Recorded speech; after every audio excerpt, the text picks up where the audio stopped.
정돈 의원님 자리하셨습니다. 네, 오랜만입니다. 예, 휴가 다녀오셨어요? 아직 못 갔습니다. 아직 안 가셨어요? 예. 자, 정태근 의원님 자리하셨습니다. 예, 2주 만에 인사드립니다. 정태근입니다. 예. 자, 오늘은 추경 예산안 통과된 거 말씀 좀 한번 하셔야죠.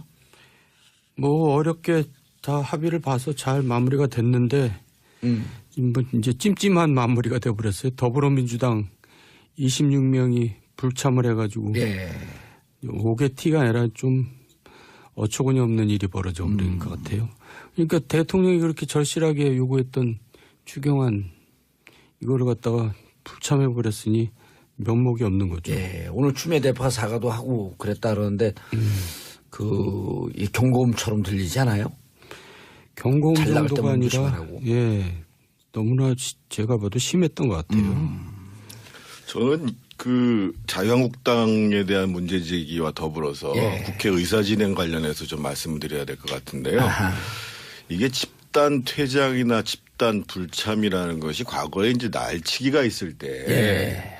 의사진행을 막기 위해 가지고 한 편법이거든요. 그러니까 어떠한 의안, 그게 꼭 뭐 예결위의 예산안이든 법률안이든 간에 참석을 해서 반대를 하는 것이 맞는 것이지 예. 의사진행 자체를 못 진행하도록 하는 관행은 이제 우리 국회에서 좀 없었으면 좋겠다. 그래서 국회 선진화라는 게 뭡니까? 국민들을 위해서 열심히 토론하고 그리고 솔직히 자기 의사를 기록에 남기는 것.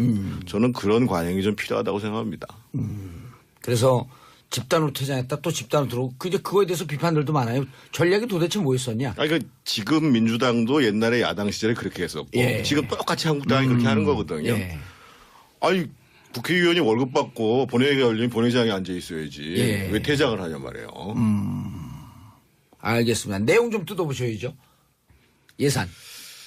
추경 예산. 제가 이전에 한번 말씀드렸을 것 같은데요. 지금 이제 신규 공무원 채용 문제 80억 문제를 예. 집착하지 않았으면 예. 진작에 풀렸을 문제라는 거죠. 근데 결국은 양보했잖아요. 결국 양보했죠. 그래서 저는 결국은 이제 문재인 정부의 협치 자세가 이런 것이 아닌가. 그러니까 자신들이 처음에 편성한 예산안이라도 양보할 수 있는 여지를 두고 논의를 하는 과정. 예. 이게 필요하다고 생각이 드는 거고요. 앞으로도 그런 자세로 일을 하게 되면 뭐 자유한국당에서는 반대를 계속 하겠습니다만 비교적 뭐 합리적으로 지금 이제 국회에 임하고 있는 뭐 바른정당이라든지 국민의당과는 내용상의 조정은 가능해도 아하. 진행 자체가 안 되는 일은 없지 않을까 이런 생각입니다. 알겠습니다. 문재인 정부 국정과제 100대 과제 발표인데요. 보수의 관점에서 우려스러운 점.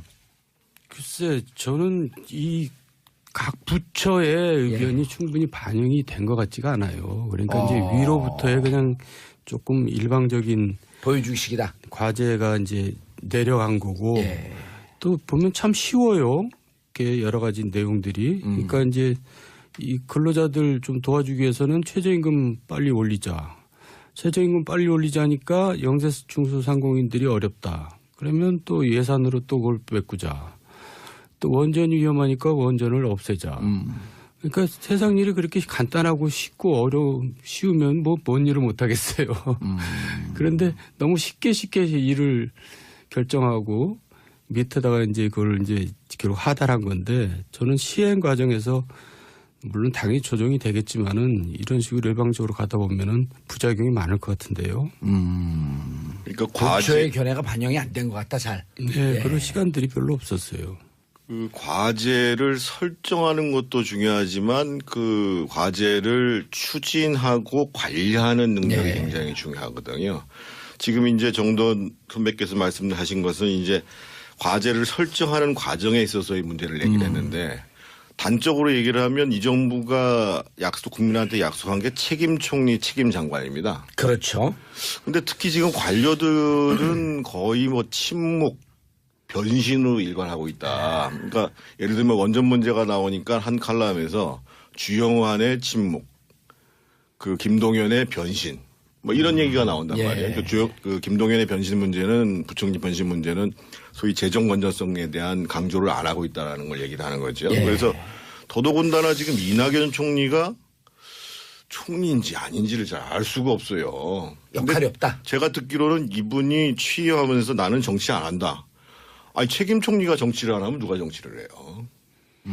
그래서 저는 총리도 장관도 정말 책임 총리 책임 장관 맞게 운영을 해야 되는데 그게 안 되는 가장 기운은 뭐냐. 청와대가 밀고 가니까 그렇죠. 청와대가. 그러니까 최저임금 문제나 원전 문제는 예.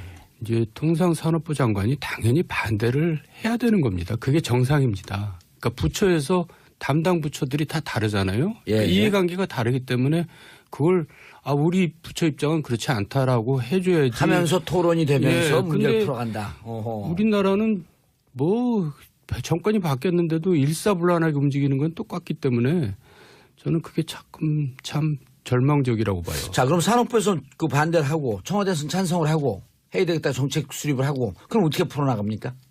아니 그러니까 그게 부작용을 나중에 이제 메꾸겠다고 하는데 그것도 뭐 임기응변식으로 땜질 처방식이란 말이에요. 그러니까 저는 그게 정치적인 또 부담으로 작용할 거라고 봐요. 그래 산업부에서 미리 예상되는 이런 문제 때문에 지금 그렇게 밀어붙이기 식이 안 됩니다라고 하면서 미리 위험성이 어디에 있는지 좀 알려주고 그걸 갖고 토론하면서 문제를 풀어나가라. 그게 이제 추진 능력이죠, 과제를.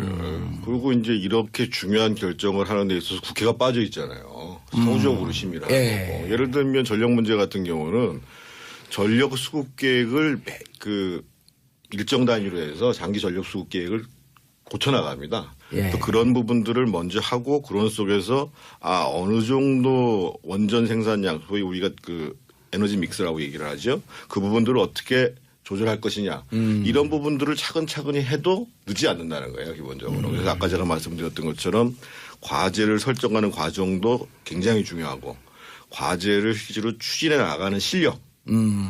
그게 더 중요하다. 그럼요. 알겠습니다. 자, 보세 품격 정도원 의원 정태근 의원님과 함께하고 있습니다. 샵 1035 단문 50원 장문 100원 문자 보내주시기 바라겠습니다. 샵 1035 단문 50원 장문 100원 격려 문자 궁금한 점 문자 보내주시기 바라겠습니다.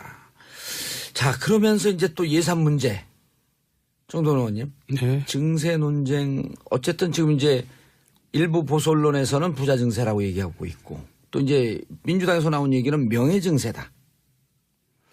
그러면서 과표 구간을 신설하자. 이런 제안을 했단 말이에요. 증세 문제는 불가피하다고 봐요. 두 분은 계속 증세 얘기해야 된다 이렇게 주장하시잖아요. 우리나라가 지금 OECD 국가 중에서 조세 부담률이 낮은 나라거든요. 예. 그러니까 이제 복지 재원이 부족한 건 사실이고 그래서 어려움을 겪고 있는 거잖아요. 그래서 증세는 돼야 되는데 순서가 있는 거죠. 일단 첫 번째 예. 나라 살림을 좀 줄여야 되는 거죠. 불필요한 나라 살림을. 예. 그런 이제 노력이 선행이 된 다음에 이제 부자 증세부터 간 다음에 아하. 이제 두 번째 부자 증세. 그 다음에 이제 정말 이건 정치적 어려운 얘기지만 간접세까지 이제 가는 게 순서가 맞는 건데 예. 나라 지금 살림을 줄이는 노력은 전혀 보이지가 않고 오히려 지금 뭐 원전 짓고 있는 거 지금 중단하면서 몇 조 그거 날리고 예.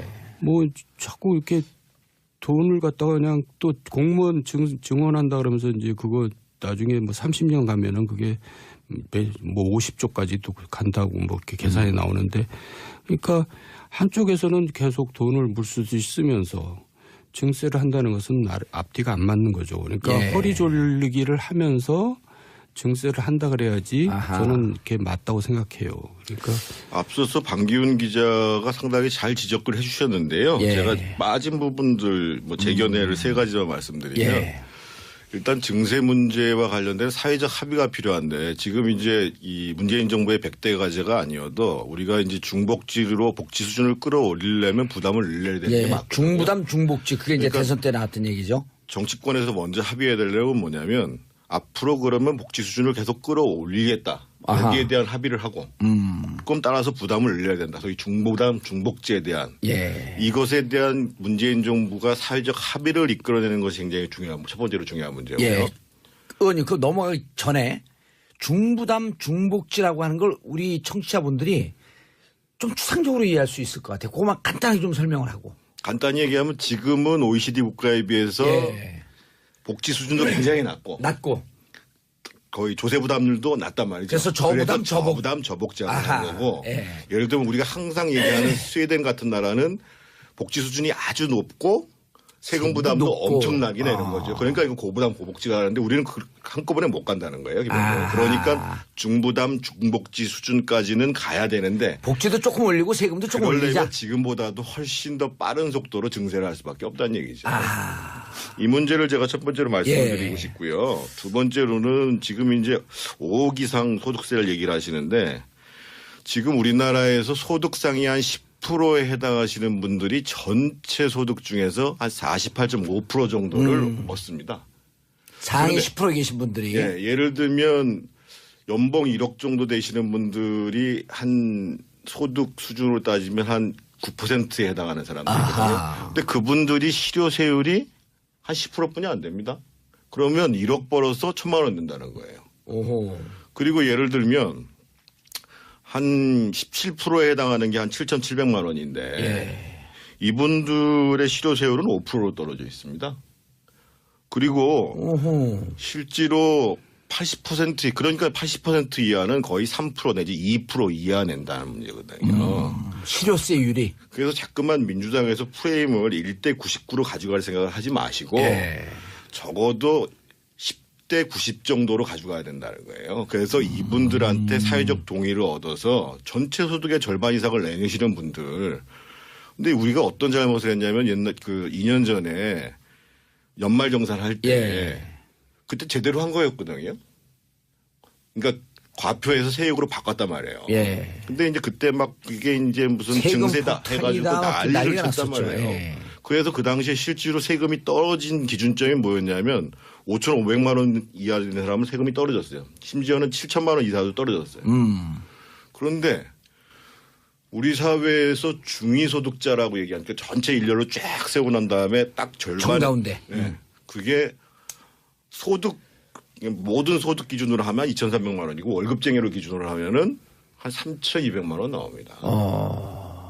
아까도 제가 말씀드렸지만 실제로 상위 10% 내지는 상위 20%가 엄청난 소득을 점하고 있는 거예요. 예. 그런데 10%로 늘리면 저항이 너무 심해질 것 같은 그런 두려움이 그러니까 있잖아요. 제가 아까 중부담 네. 중복지에 대한 사회적 합의가 필요하다고 얘기했죠. 아. 그리고 제가 한 가지를 덧붙이고 싶은 건 뭐냐면 지금 예를 들면 면세점 이하로 지금 소득이 있는 사람 중에 면세를 받는 전체 우리가 이제 소득세를 납부하는 사람들이 한 1,730만 명 되는데요. 그 중에서 한 800만 정도는 면세자예요. 반은 안 낸다. 그래서 이번에 예를 들면 저는 김부겸 장관 얘기가 조금은 왜곡됐다고 생각하는데 김부겸 장관이 주장했던 거는 계세주의. 그러니까 소득이 있으면 누구나 다 세금을 내자. 이 계세주의에 대한 사회적 합의가 있어야 된다는 겁니다. 그렇죠. 지금은 1,700만 명 정도가 대상인데 한 800만은 면세인데 계세주의 그러니까 소득 있는 곳에 세금 물리자고 하게 되면 그 면세하는 800만도 결국은 내야 되는 거 아니에요. 10,000원이라도 2만 원이라도. 그러면 그러니까 종교인들 같은 경우에 무슨 과세를 유도하는 이런 얘기는 말이 안 되는 얘기입니다. 전 세계 어느 나라든 소득이 있으면 세금을 내는 게 원칙이고. 정도원 의원님, 정태근 의원님 민주당 정책실로 가야 될 것 같아요. 아니요. 그게 이제 지금 현재 사회 실정에 맞는 얘기이기 때문에 예. 하는 거거든요. 정말 그래서 함진혁 보수는 저런 얘기를 해야 되는 거 그렇죠. 아니에요? 그러니까 보수당이라 그래서 예. 무슨 꼭 가진 자의 정당, 무슨 기득권자의 정당이 아니라 현실에 맞게 정확하게 이제 거기 적응을 해가면서 개혁을 해나가는 것이 보수당이지 그냥 뭐 옛날 입장만 고수한다고 보수당이 아니거든요. 그래서 이제 개념 보수란 말이 필요한 겁니다. 그러니까 보수에 대해서 개념도 잘 없는 사람들이 보수당이라고 지금 하고 있는 것 같아서. 근데 정말 보수로서 제대로 얘기하는 분들은 지금 정당 밖에 나왔고 방송을 하고 있으니. 자, 이순열님 등골 빠지는 건 서민입니다. 세금에 치여 살고 있는데 세금 올린다면 열 받습니다. 6284님 정태근 의원님 잘한 건 잘했다 못한 건 못했다 예리한 말씀에 속이 다 시원하네요. 3490님 정태근 의원님 목소리에 힘은 좀 없으시지만 내용에는 힘이 빡 넘쳐서 좋습니다. 자, 증세 논쟁을 정태근 의원님 해야 된다 이제. 당연히 해야죠. 그리고 지난 대선 때도 보면 홍준표 후보만 빼놓고 나머지 네 분은 다 중부담 중복지에 동의를 했잖아요. 그럼요. 그러니까 세금 앞에서 보면은 이제 기탈처럼 뽑아야 된다고 얘기를 하셨단 그렇죠. 말이에요. 거위털처럼 뽑아야 된다. 그 저항이 있기 때문에 그렇게 하는 건 맞는데 예. 한편에 있어서는 솔직해야 된다는 겁니다. 그 논쟁을 솔직의 해야죠. 내용이 아까도 얘기했던 것처럼 그러면 우리가 복지 수준을 올릴 거냐 말 거냐라는 거에 대한 사회적 합의를 하고 그만큼의 조세 부담을 더 해야 된다. 아하. 그러니까 178조 들어간다. 제가 보기에는 아마 자유한국당이 집권했어도 100조 이상은 들어갈 겁니다. 향후. 하고자 하는 거 하면. 그러면 그게 솔직히 어차피 얘기하죠. 드는 거다. 그러니까 그럼요. 야가 잡았던 그 정도 100조 이상 들어가면 조금 더 빨리 늘어가는 것 뿐이죠. 근데 그게 굉장히 정치적으로 부담 크거든요. 어쨌든 세금을 더 걷어서 물론 지금 초대기업 초고소득자 세금은 이제 그렇게 정치적 부담은 없는데 그게 좀 더 이제 밑으로 내려와서 10%쯤 가면은 이제 그렇죠. 그 저항이 생기고 거기에 대해서 이제 정치적으로 큰 이제 뭐라 그럴까 어려움에 직면하거든요. 그래서 제가 사회적 합의를 그래서 하는 합의가 거예요. 필요한 거죠. 여야가 거기에 대해서는 대토론을 벌려가지고 국회에서 합의를 해야죠. 예. 그래서 서로 이제 부담을 서로 분담을 해야죠. 알겠습니다. 증세를 하든 절세를 하든 원칙과 일관성 국민의 공감가도 지켜주세요. 3289님. 이 부분이 정답이에요. 그죠? 그럼요. 솔직히 다 까놓고 공개하고 이 부분 이렇게 해야 되겠다. 그러니까 근데 예를 들면 원칙이 있는 곳, 원칙이라는 것은 소득이 있는데 세금을 내는 거거든요. 그렇죠. 그러니까 돈이 움직이면 내야 되는 거죠. 대표적으로 종교인 과세가 그렇고요. 우리나라에서 또 하나 문제가 뭐냐면 임대소득 관련한 겁니다. 예를 들면 지금 그 9억 이상의 집 이하의 집에 대해서는 임대소득 올려도 세금 내지 않습니다. 그거 왜 안 내요? 다만 너무 저항이 심하니까 집 한 채 가지고 임대소득 가지고 먹는데 거기다 또 세금 매기냐 이렇게 저항을 하니까. 예. 그러니까 당연한데 못 걷는 거예요. 그러니까 예를 들면 앞서서 우리 문자를 보내주신 것처럼 원칙을 딱 세운다. 그거는 딱 기준은 그거라는 거죠. 소득이 있으면 세금 낸다. 종교인이든 누구든 간에 소득이 있으면 세금 낸다. 네. 그리고 어렵더라도 임대소득이 발생했는데 왜 소득을 안 내, 소득세를 안 내지? 이건 예. 말이 안 된다는 거예요. 자, 종교인 과세 얘기 잠깐 나왔는데 이 부분에 대해서 또 사람들이 잘 이해를 못해요. 지금 예를 들어 조계종 같은 경우는 스님들 급여를 주면서 거기서 세금을 낸다는 거거든요. 그래서 그런 급여를 주는 거에 세금을 매기자는 건지 아니면 헌금 들어오는 거에도 세금을 매기자는 건지 그거 좀 설명해 주세요. 개인의 급여의 종교 법인의 문제는 별개의 문제인 거고요. 예. 지금 현재 얘기하는 거는 종교인 개개인의 소득에 대한 세금. 소득에 대한 그것도 지금 안 내고 있나요? 예. 그리고 실제로 지금 예를 들면 뭐 그 목사님이든 스님이든 신부님이든 아마 상당수는 아까 제가 얘기한 면세점 이해할 거예요. 오히려 문제가 되시는 분들은 소득을 많이 받는 목사님, 스님들이 계시면 신부님이 계시면 신부님은 별로 없을 것 같고. 아까 급여 소득자로 하게 되면 한 3,200만 원, 그다음 일반 소득이게 되면 한 2,300만 원쯤이 면세 지점인데. 면세점 그거보다 조금 낮는데 네. 어떻든 지금 직접적인 해당이 되시는 분들은 면세점을 넘어서는 종교인에 대한 건데 종교 법인에 대한 건 이제 차치하고. 별개의 문제죠. 근데 그거를 안 내시겠다고 얘기를 하는 거는 그러면은 잘못하면 우리도 그럼 헌금 안 내겠습니다 이렇게 나오면 어떡할 거예요. 어허, 세게 나오시네. 혼나는 거 아닌가요? 아니, 종교인 과세에 대해서 특히 정치인들 현직에 있는 분들은 표 문제 때문에 얘기하기가 곤란해요. 우리라 또 여기서 얘기를 좀 해줘야 될 거 아니에요? 아니 요새는 뭐 그 얘기 정치인들도 많이 합니다. 그리고 종교인들 자체에서도 내야 된다고 하는 목소리가 또 작지 그렇죠. 않아요. 예. 힘센 몇몇 분들이 아주 강력히 반대하니까 진짜 큰 뭐 교회나 큰 지난번에 어느 스님하고 얘기했더니 우리 지금 조계종은 급여 받는 거에 다 세금 내요 이러시더라고. 그건 또 이해를 잘못한 거죠. 예. 그래서 그것을 법제화하자 종교인 과세. 근데 저항이 옛날부터 좀 덜하지 않아요? 그것도요. 지금 근로소득도 아니고요. 기타 소득을 해놔가지고요. 얼마 안 냅니다. 자, 민숙자님, 종교에서 헌금이 최고의 불로소득. 저거는 조금. 이거는 좀 위험해지는 거예요. 권태현님, 잘 쓰여진다면 증세 찬성합니다. 국민 모두 그럴 겁니다. 세금 안 내고 혜택 바라는 건 도덕심보죠. 고은주님, 세금 도덕을 잡아야 합니다. 자, 우리 청취자분들은 이 증세나 세금 문제에 대해서 무척 긍정적이에요. 이렇게 보면. 그렇죠. 그래야지 사회가 건강해지는 겁니다. 그리고 이제 내 세금이 결국 정확하게 쓰이고 나한테 또 돌아온다라는 믿음을 주도록 정부가 이제 그거를 잘 집행을 해야죠. 어느 분 경제학자의 책을 봤더니 세금 좀 늘리는 게 공동구매로 이해하면 된다. 내가 혼자 개인 사보험 들면 비싸지만 이걸 국가에서 그 보험을 공동구매한다 그러면 가격이 떨어지는 거다. 그건 그 설명은 좀 어떻게 생각하세요? 그게 이제 소위 스웨덴 식의 사회 민주주의 국가에서 이제 그런 식의 생각들을 국민들이 하는 것 같아요. 저도 만나봤더니 우리는 세금 내는 걸 굉장히 즐겁게 생각한다. 결국 나한테 돌아올 거라고 생각하니까. 그렇죠. 모든 사람이 내고 또 돌아오는 것도 많게 하고. 그렇게 얘기하더라고요. 그럼 그게 전혀 무슨 위선이 아니고 과장도 아니었던 것 같아요. 진심으로 말하는 거. 덧붙여서 말씀드려야 될 거는 그래서 탈세라는 거는 굉장히 중범죄나 중범죄죠. 공동의 재산을 빼가는 거기 때문에 예. 그래서 미국 같은 경우는 뭐 탈세 경력이 있다 그러면 아예 공직에 못 가죠. 예. 3대 중범죄 중에 하나라고 얘기를 하잖아요. 탈세가. 그럼요. 어허. 앞으로 우리 사회에서도 그러니까 혹시 뭐 청문회 때처럼 변명을 해서 혹시 제가 몰랐습니다. 예. 그러면 이제 거기에 이제 더 때려야지죠. 모르는 것에 대한 잘못을 물어가지고.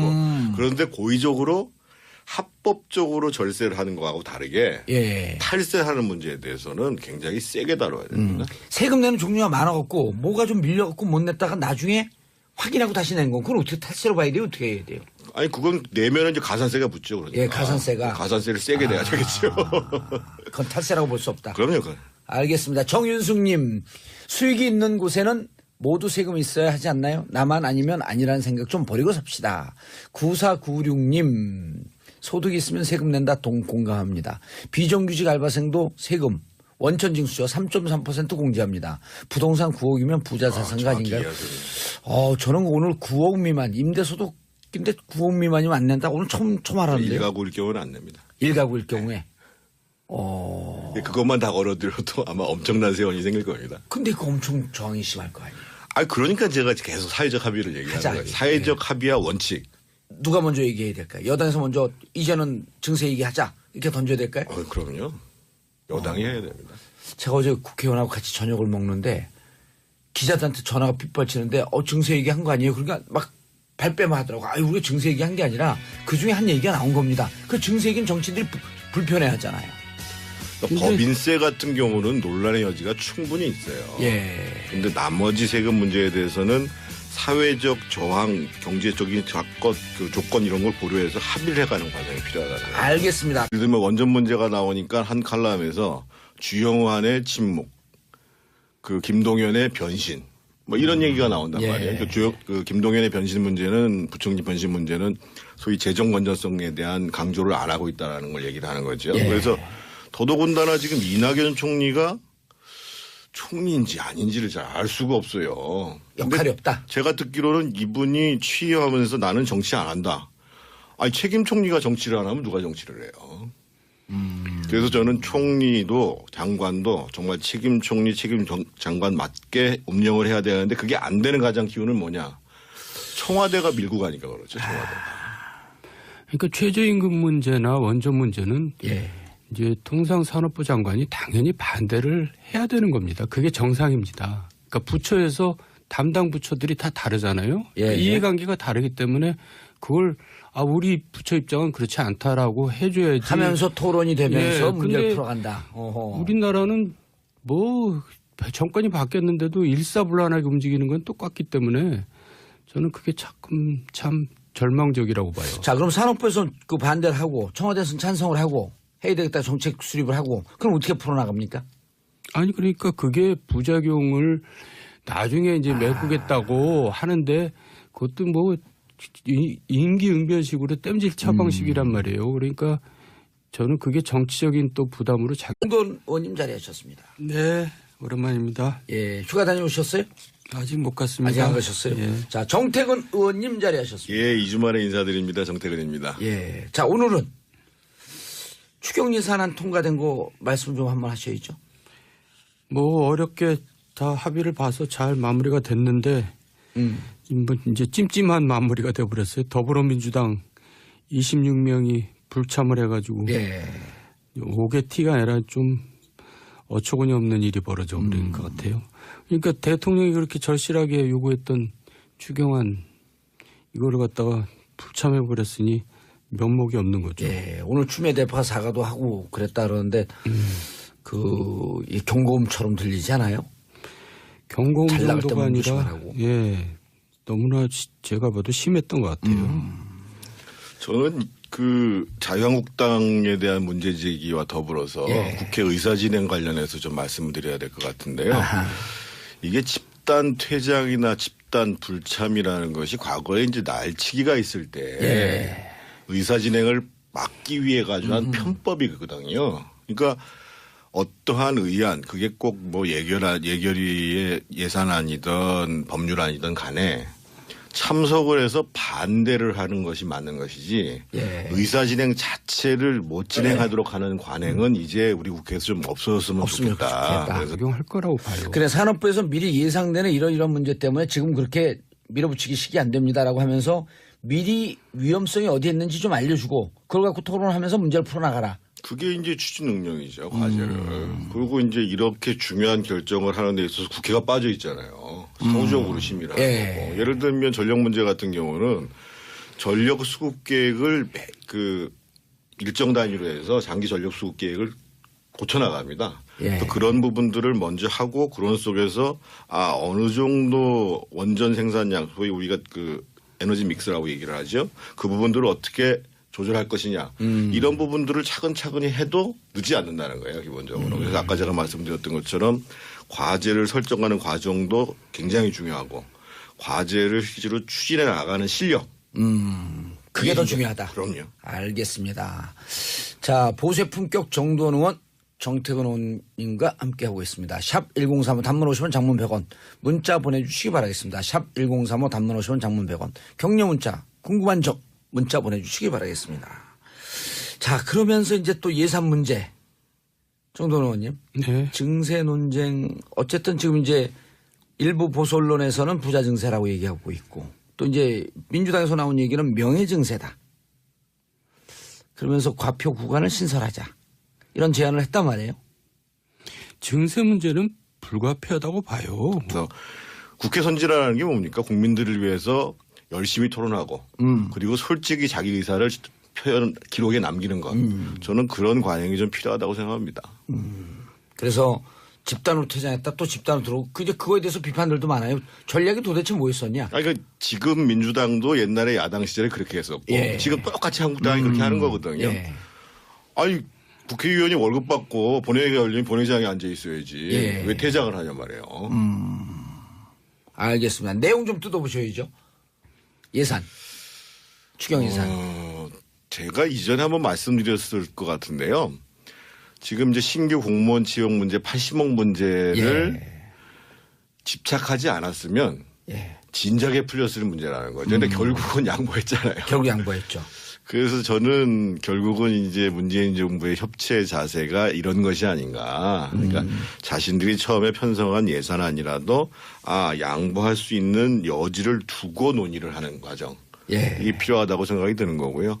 앞으로도 그런 자세로 일을 하게 되면 뭐 자유한국당에서는 반대를 계속 하겠습니다만 비교적 뭐 합리적으로 지금 이제 국회에 임하고 있는 뭐 바른정당이라든지 국민의당과는 내용상의 조정은 가능해도 아하. 진행 자체가 안 되는 일은 없지 않을까 이런 생각입니다. 알겠습니다. 문재인 정부 국정과제 100대 과제 발표인데요. 보수의 관점에서 우려스러운 점.